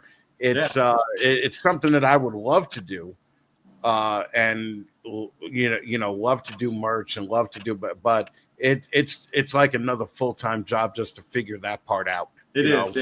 It's hard. Like, and like I said, I'm busy. I got a million things going on, so it's hard to like sit down and start. Because people were telling me that fourth wall company. I think I mentioned that fourth wall, and people were saying that, but it's hard to get on there and come up with the idea. Like you really got to dedicate time to it. And I was like, man, why am I'm spinning my wheels doing this when I could be doing this and profiting off it. Like you got to, I don't know. Doing it all by yourself is hard, Oh yeah, believe me, I get it. All right, I totally get it. So you're pretty much still a one-man operation.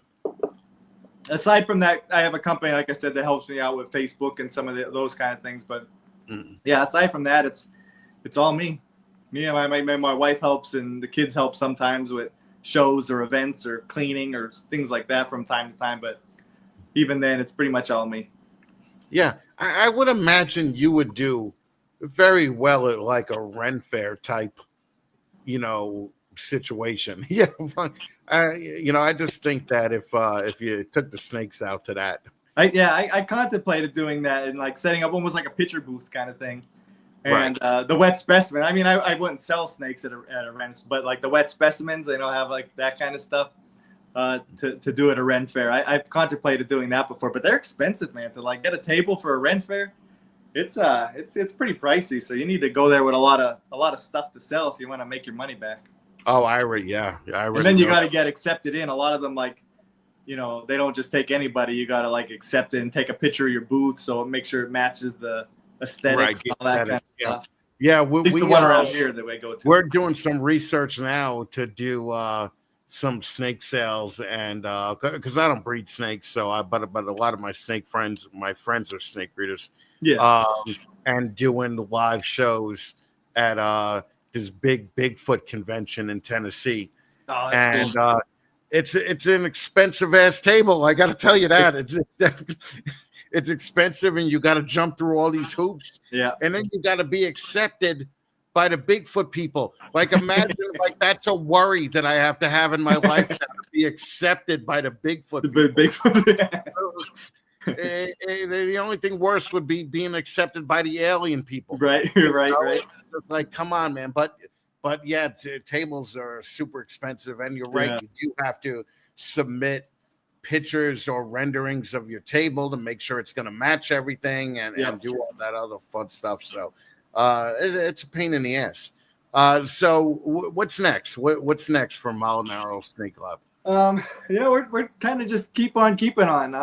I got, like I said, I have different things. I have that book coming up. I'm toying with the idea of getting like a short animation kind of video done. Mm-hmm. I kind of put the feelers out there to get an idea of how much that would cost to do like a little, I don't know, like a 5-minute little animation kind of movie based on ideas in my brain around the Molinaro Snake Lab. So yeah, different things, like different projects like that. I'm an artistic guy, so I like art-based things. So that's kind of the direction I'm going. Just to I got funding from the snakes that I could go on these other little adventures that I always wanted to do. So I got some different kind of things like that in the works. And then and then breeding. I got a lot of different projects coming up for next year. We're gonna do some more corn snakes. We're gonna do. I got a pair of black-headed pythons that I want to try to start breeding. Some king snakes that I want to start doing.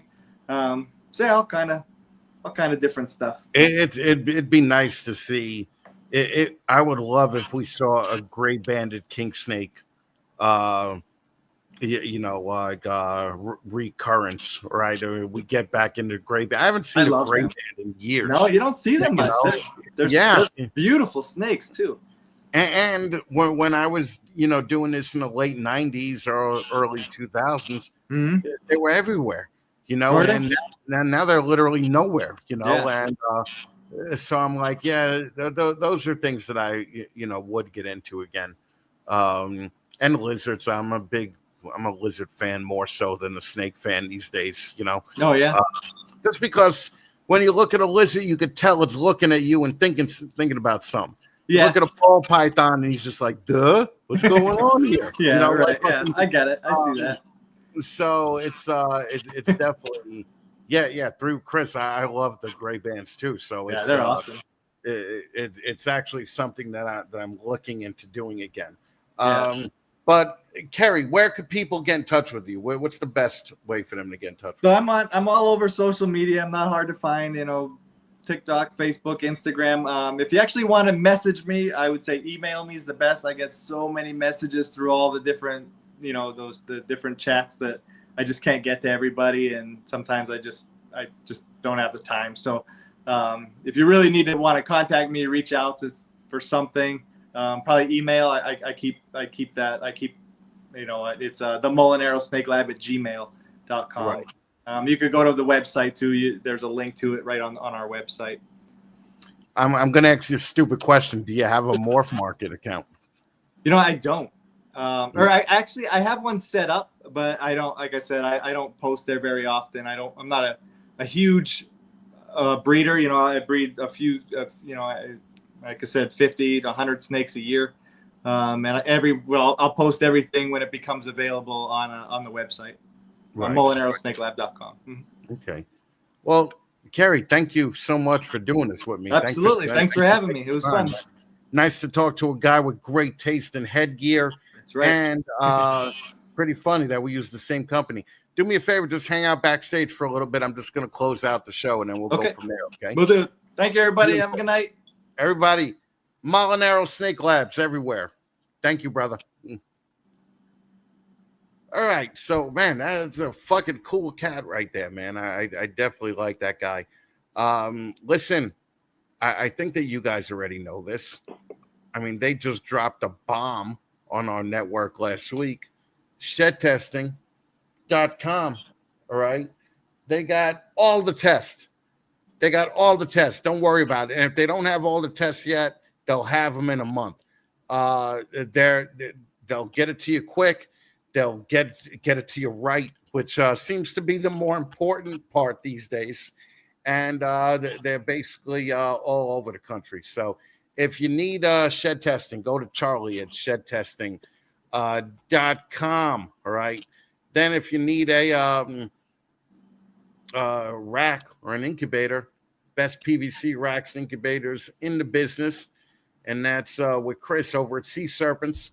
Was just with him about a month ago. I'm going to see him again at Tinley. I'm going to see him again at Gettysburg. So if you want probably the best quality PVC snake racks or incubators, Chris is definitely the guy to go. Check him out at seaserpents.com. Guys, thank you for hanging out all night with me and Kerry and Mike and Tanya. Great show tonight. I was very happy. Again, we're going to be at Camp Freedom next weekend, which I don't think we're going to have a show next weekend. We will have a Hot Girl show, Fatman Live on Sunday. Then I'm going to be off on the 13th and 14th of September because we're going to be up in Canada. We're pretty excited to be going up to Canada with Proper Royals, Fear the Fascination, Large March Morphs, Sugar Skull Serpents. May have a few surprise guests there. We're actually lining up people for Canada right now. So, if you guys could at least show up and watch that on the YouTube, we're going to be live all day, Saturday and Sunday. From there, we're going to be back in Gettysburg. I'm going to be at Tinley in October. Hope to catch up with a bunch of you guys there. And, that's pretty much it. I will see you guys Sunday night, I believe. Sunday night for Fatman Live. Take it easy, guys.